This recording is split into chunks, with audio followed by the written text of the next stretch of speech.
Are you ready to roll, man? Let's do it. All right, 3, 2, 1.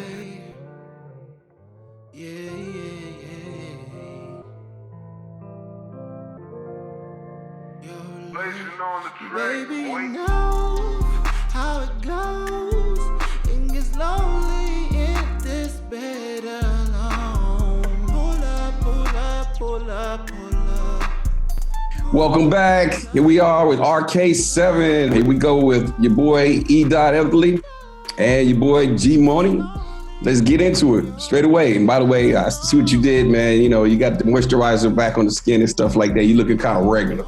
All right. So we got Rock at the hospital, and she's at Jamaica General and whatnot. She got a little information on Scrappy's condition. What's going on with the Scrapster? Man, he lost an eye, you know, but, you know, among some other things. But at the end of the day, he's going to be okay-ish. I mean, you know, you know what I mean? Ish. Ish, right? Ish. All right, so get back to it, you know. So we got Rock about to make some moves, right? She's feeling kind of like warrior princess up in here, warrior woman. And so she's like, okay, let me go ahead and make this call to your boy. It's Reggie Jackson time, ain't it? Hey, look, they're about to make some things happen, and we start getting into who's that creeping in the window now. So he goes ahead and he pops up in the window, man. And at first I was blaming, like, because the first time I watched it, I was like, man, this dude is a horrible shot. I mean, he had the young Tommy gun. And he was spraying the whole room. He hit no one. But then I saw his gun jammed, and I was like, okay, I'm gonna give him a little break on this. No, he's a horrible shot. No. There's no excuses. There's no excuses. It was point blank. There are absolutely no excuses. Nobody got hit. I mean, not that I wanted the innocent girl to get hit, but like nobody got hit. Like, no, like, come on. So you saying the first 50 shots before the gun jammed, something should have hit somebody, right? Yeah, somebody should have hit somebody. Yeah. He did hit some goose down. Because I saw the feathers flying. I was like, wow. And your boy runs down the street. They should have had him running butt naked like he was Cat Williams. That would have been funny as hell. But but they gave him a little break with it and whatnot. Next thing you know, it's like, you know, they go through the little rundown and you see how Kanan's plan is being put into use by Marvin. And it looks pretty good setup. You got the guy with the candy bars, right? Yeah, I mean, it looks like an amazing setup. I think, you know, the biggest problem we're going to see is product availability. I think it's a great setup. I think that they're going to be able to move a lot of product that way. I don't necessarily know if the candy bar thing is, you know, the best of ideas, because to me, anybody, if you know, that's in law enforcement or anything like that is watching, come on, they're not stupid. So trying to do the whole candy bar trick might not be really necessary at this point. Okay, if somebody thinks you're selling dope out of the gas station, them handing you a bunch of money and you handing them back a candy bar, you know, I don't know about you, Greg, but I ain't purchased me $50 Snickers before. So not sure if might be that Willy Wonka joint, man. Better have a lot more than a golden ticket in there. I'm tell you that. There you go, real gold. Here we go. We go to the restaurant. It was rocking your boy Kanan heading in there, and they meet Davida, and he's like, I know you don't really like surprises, but surprise. And who's surprising? Come on now, we already know who it was. The professor showed back up again. We knew he was gonna make an appearance. Symphony was going to have to show back up. And I told y'all that last week. He was not done. I told y'all that last episode. I knew he was coming back. So, and then so he's like, of course, Rock was like, oh, hell no. And she's swimming out the crib and stuff. She's rolling outside. And then he grabs Kanan. He's like, no, I got this. Holding up. So he's like waiting for the sunrise, and she's like, I'm trying to be hard. Okay. She's like, you could have kept that one to yourself. Right? She's like, you could have kept that one to yourself. Right, but he went out on a limb, and he said some stuff that, you know, he shared some stuff. And then so he was like, I apologize, and he just broke it down. He's like, I miss you hella a lot. You know, and she like, so come on in here and eat with us and whatnot. And so she folds and whatnot. So that was pretty cool. You know, I always thought he was a good guy. But you ever notice something about that whole relationship? And that is Rock is smart. She's intelligent as hell. And she's running things. She's making these moves. But when she gets around him, she got to like lower her whole mentality, man. Her intellect just goes down and out the window. It's like she's catering to him. And it's like, well, why does she feel she has to do that? Well, I mean, I don't necessarily know if we know why she feels like she has to do that just yet. But what I will say though is that it's an interesting dynamic to see her kind of change her whole and shift her whole demeanor.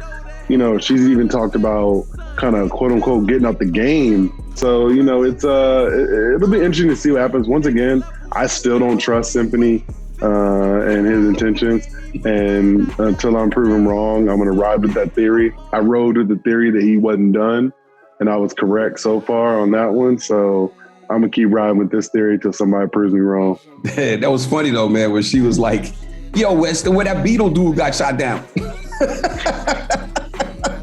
And I was like, who's she talking about? It was like John Lennon. And I was like, damn, that Beatle dude. I mean, I think there's probably nobody on the planet in the 80s who didn't know who the Beatles were. Yeah. Nobody. So then meanwhile, your boy tries to walk Davina home and, you know, everything looked to be so smooth so far, but, you know, harsh reality of her little sister coming in when mom's not around. You know, the neighbors like, take your kid back. And, your little sister back. And then Davina's like, yo, that song by Famous, it sounded like he was there. And then Kanan's like, you know, it's all made up. But then he said, you know, Famous ain't really even about that life. Here's the thing. Famous keeps rapping about other people's stories. As we see later, he got Kanan in a lot of trouble because there were too many intricate details that, you know, obviously Davina realized he either had to know, he either was there or he's in close contact with someone who was there. So, we already know how that's going to go. Yeah. But at the same time, she snitched. So I can't let her off the hook. But then, you know what makes that even worse though? Who was her boyfriend before? Mr. On the Corner, Buck 20. Yeah, Buck 20, that's why. So you're in the game. And you're in the game, and you're in the game. Dang. Yeah, everybody's in the game. Everybody's in the game. And people think Symphony's not in the game yet. I'm telling you, just breeze. But move forward from there. I told you, Symphony is in the game in one way or another. Yeah, he's breeze.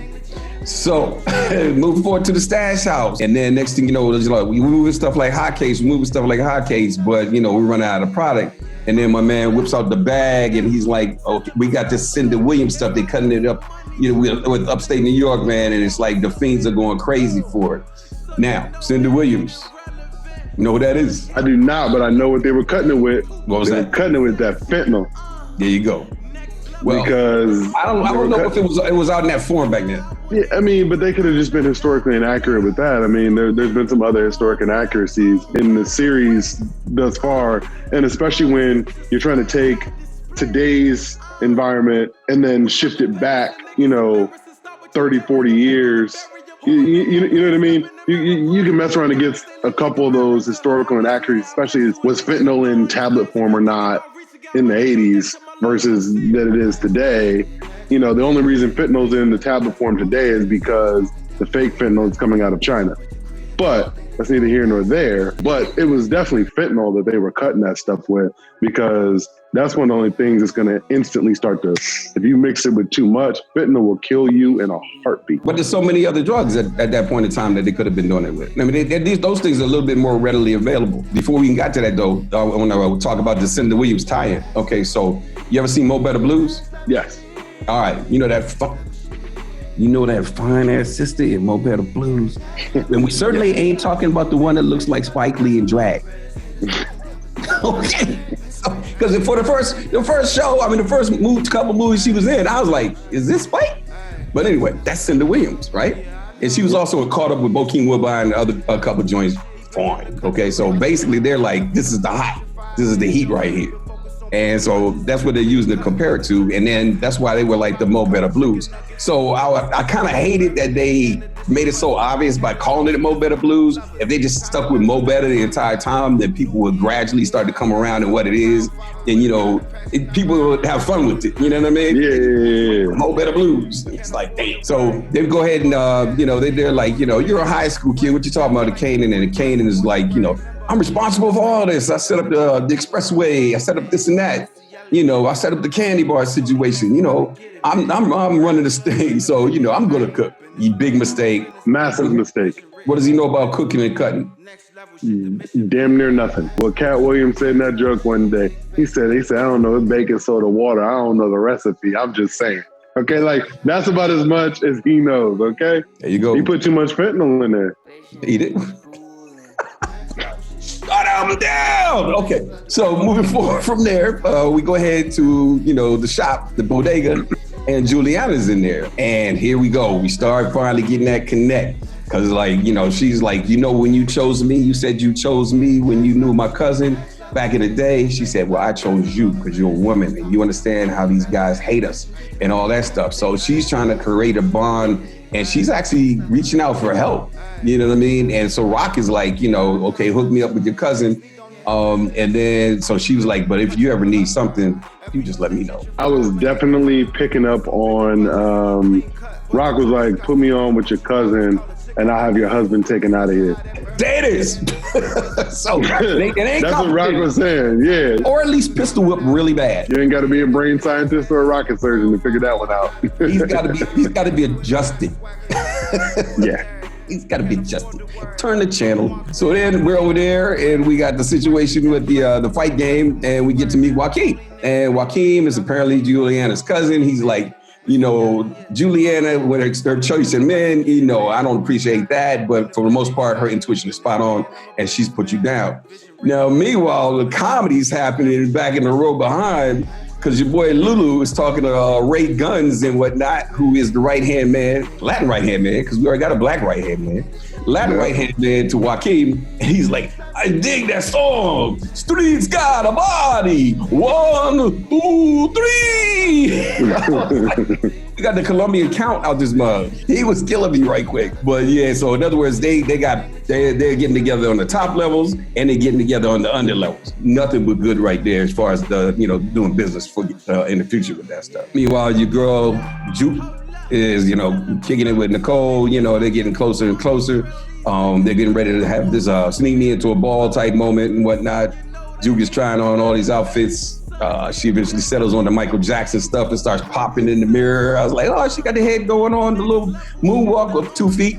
And Jude, your girl Rock comes in and she's like, you know, so who you taking? And she's like, Nicole. And then Rock was like, Nicole's lucky. I'm not your dad. She's like, I am not your father. Yep. I am not your father. No, I mean, I think it was a very, I think they did a great job in showing us her trying on all those dresses and never showing that she was going to show up in the suit until we saw it. You know, I think we're all assuming she's picked a dress that she likes. You know, Nicole keeps asking her about what dress is she wearing? You know, what color is it going to be? Da, da, da, da. She never eludes away from the fact that it's a dress. And then all of a sudden we see her put that suit on and we kind of see her, you know, finally step into, you know, I guess what she felt as though her role in their relationship was. It was a cool little thing. I think it was great. Her full-on coming out party to Rock and potentially, you know, the family down the line.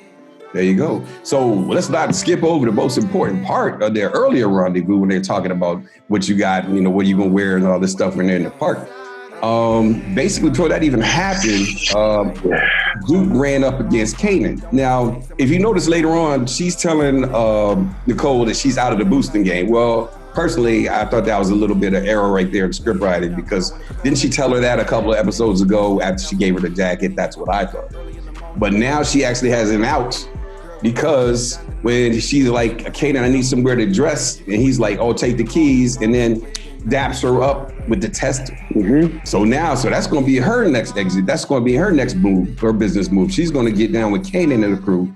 And that's what she's going to be about. So she stuffed that in her little book bag. And then she broke out the Young mixtape with the stars in the hearts and stuff like that. And Nicole with the fat lettering and stuff like that. Peter Max, y'all need to know about him. Back in the day, he came out with the fat lettering.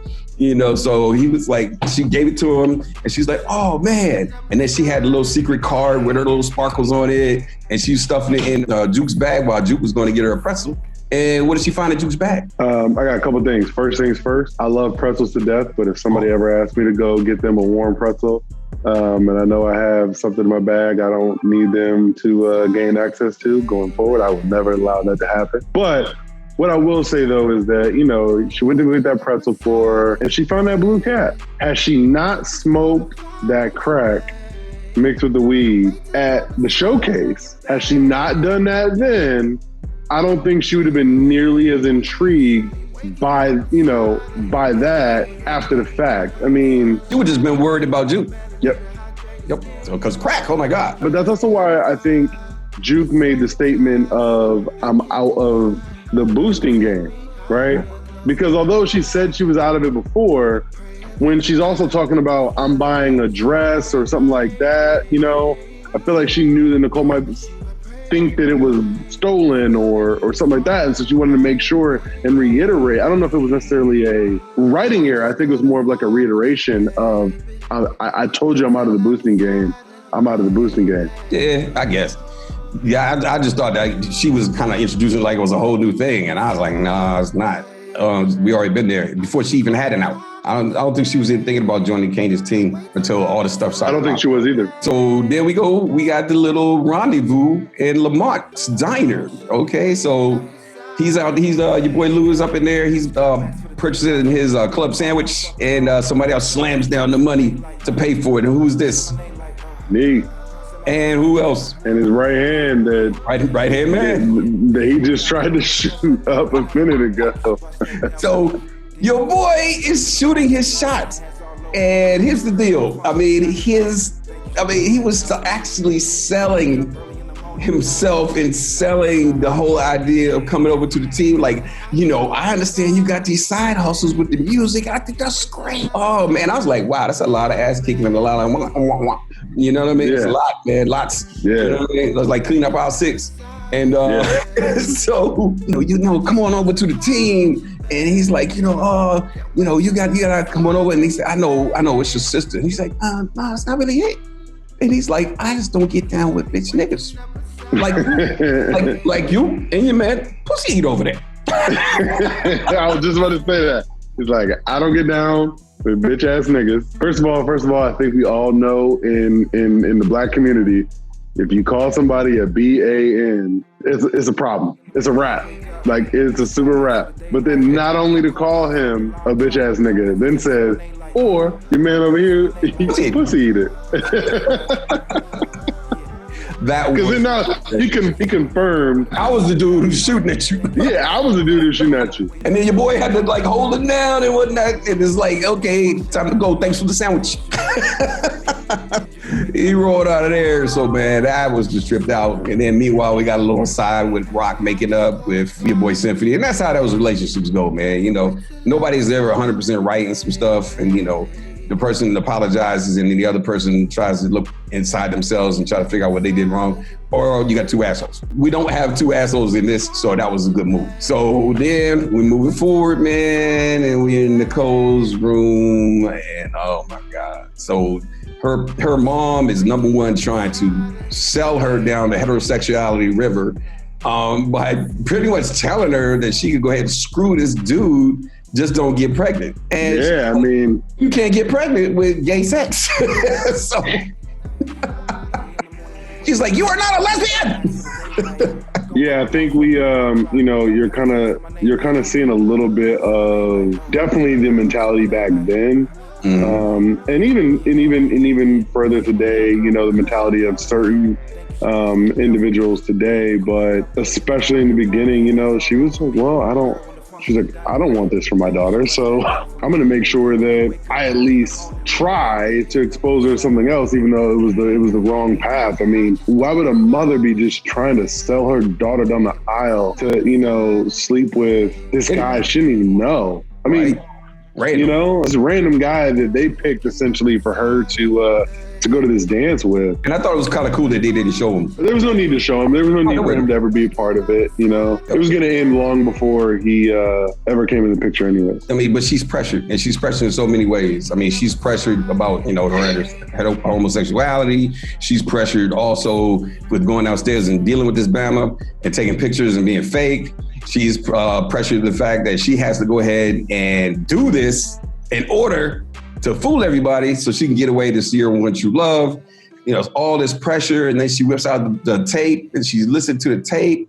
And then, So I'm thinking to myself, like, okay, she's already at a really good place. So you want to layer some crack on top of that? What? You know, I don't quite understand. I mean, see, usually, right, for a dope fiend, the crack is to get them to a good place. I thought the mixtape got her to a good place. There. I was surprised that she pulled it, that she actually went that route. I was thinking she was going to question her about it later, maybe. Either question her about it later, or that they were going to go out, have an amazing night, and let's do this. She was going to come back, and she was going to do some crack on the back end, not on the front end, right? Like, I mean, I've heard of people. I mean, you know, I don't always partake. I'm just saying, I've heard of people smoking weed to calm themselves down, but I have never once heard of somebody smoking crack to calm themselves down. By yourself. By yourself. Hey, that's the best way to smoke crack, by yourself. But I mean, you just knew there was pumping up too much puppy love, and you knew that something had to harden Juke. And this is the beginning of the hardening of Juke. So, going forward, man, do you think that she's going to just be so crushed that she's going to abandon her music career? I don't know if she'll abandon her music career, but I think that this will begin to explain her crooked police career. I think it'll give some credence to, you know, what we saw in the original Power of that interaction between her and Kanan, when obviously we know what happened during that situation. I mean, I think that's going to definitely play a role, because at the end of the day, I think it will come out that Kanan is the reason why these blue caps are killing people. Oh, wow. Yeah. No, but so it's so much later, and then he ended up killing her before they had any type of animosity or venom. You know what I mean? He ended up killing her, and then but why do you think he killed her so fast? Because he knew that there was already bad blood, so he knew it wasn't gonna go down. He knew it wasn't gonna go down well, so he killed her. Because I think we're going to see in, you know, maybe not this particular season, but we already know that this Power Book 3 has been renewed for a second season. I think we're going to see, at least between this one and the next one, that there is some knowledge that Kanan has that Juke knows. And I think that's what led to Kanan killing Juke very quick, because he knew there was no talking to her. That is really a good observation, because if you think about it, there's got to be word on the street that the blue caps were bad. Yep. And she got a blue cap from him. Yep. So, yeah, she knows there's got to be some type of involvement. So, I don't know, man. It's going to be kind of rough. Or it'll come out. Like, once again, it could even just come out, you know, some way down the line that Kanan was the reason why these blue caps were killing folks. Kanan gave it to her. And exactly. And she knows she got it from Kanan. So if she knows that Kanan was the one that cooked that batch up, that killed the love of her life, that's the reason why Kanan didn't think. I mean, you know, we saw it. Kanan killed Juke, no questions asked.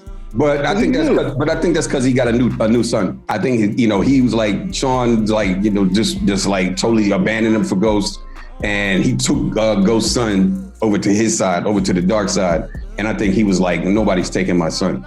And, you know, you messing up now. And she was more like, let's just use this little Bama for money. And he was like, nah, that's not happening. You know, we got the money and that's the end of it. You know what I mean? That's like, and she's like, we got to kill everybody. So that was a big part of it. But she got hardened, man. She got hardened. You think she's going to start? I think this is what Is she going to be coming out like Queen La or anybody like that, or any other like gay rapper and shit like that? Do you think she's going to be coming with the first pretty much gay female rapper or something like that? No. Not at all. I think she's going to be done with music, because if we think about it for real, outside of that showcase, and you know, and the one instance where she had to sing to get them home, we know she is very starstruck as far as like not being able to perform under that pressure. And so I think that this right here, considering she had especially just made that mixtape for her, I think that's gonna end her music career. But his work gets even wilder. It's crazy because the mixtape is where? In Nicole's bedroom, where Nicole is, well, there we go. Because remember, a lot of people thought for sure, especially with all the blood leaking down from his head, that your boy Scrappy was done. And I know Nicole ain't no Scrappy, but I've seen people come back, with a little Narcan and stuff like that, just snap them back to life and whatnot. So they didn't have Narcan back then like this, man. Come on now, No, the EMTs did. The EMTs did, and that's white folk land. So it's not like it's not going to be like 911 is a joke right there. It's going to be like, hi, we have a whoop, whoop, whoop, and here we go. Man, you lace that stuff with too much of whatever you want to call it. We can go back and forth and debate on which other illicit drug they were lacing it with to step on it and stretch it and still keep some effect. There are certain ones of those, and definitely it's part of the reason why I think fentanyl was part of the cause. Is fentanyl, you have a very short window for Narcan to work. I'm not saying that she did die. I hope she doesn't. But you could die and come back, man, with like Narcan, I trust. I've seen that, multiple times. No, I'm not saying you can't. I'm just saying, but you have a small window. It's possible that maybe in her area that she came back, but I mean, even if she does, right? What's the best case scenario? She knew she got the blue caps from Juke. Yep. But let's go back to the scenario that's going down in Nicole's house though. Because moms, that first of all, she's already, just from the way she wilded out, not only did she wild out because she was gay, but she wild out because she was black. That was part of it. She was going get along stuff. Okay, you guys can be friends type stuff. I'm going to deal with it. But I never thought she was like, gung ho with that. You know what I mean? Just from the way she exploded later on. Of course. And the threats that she did. So with all that boiling underneath the surface, who's going to be the number one suspect when her daughter is either dead or OD from crack? Juke. There you go. So it's going to be a manhunt, all sorts of crazy stuff. So it can't go all that way because you know why? She would have never been able to become a police officer. No. Because if she got in some type of rehabilitation boot camp, which was the flavor back then what's basically, she's rehabilitated and all that, a lot of people get their young records expunged and stuff. So yeah, man, it's possible. I don't think so. It's like anything can happen right now. So, but something has to happen. The mom is not gonna go away, bro. That mom is not. No. She's got a reason behind, looking out after Tupac. So there we go. So we got some crazy predictions out there. We try to figure it out. As always. We're gonna roll, man. I don't know. We got any Southeast Asians in the house, or maybe I'm like focusing on the wrong area because we never hear from him. We got to kind of, can we get something, man? I guess not this time. Maybe not. Maybe nothing from Dill this time. Nothing. Or maybe I had the wrong. Maybe I had the wrong geography, and he was like, maybe you had the wrong geography, and he was like, "F you, Craig." All right. So signing off until next time. It's your boy E. Dot, your boy G Money, and your boy Thriller from the Later.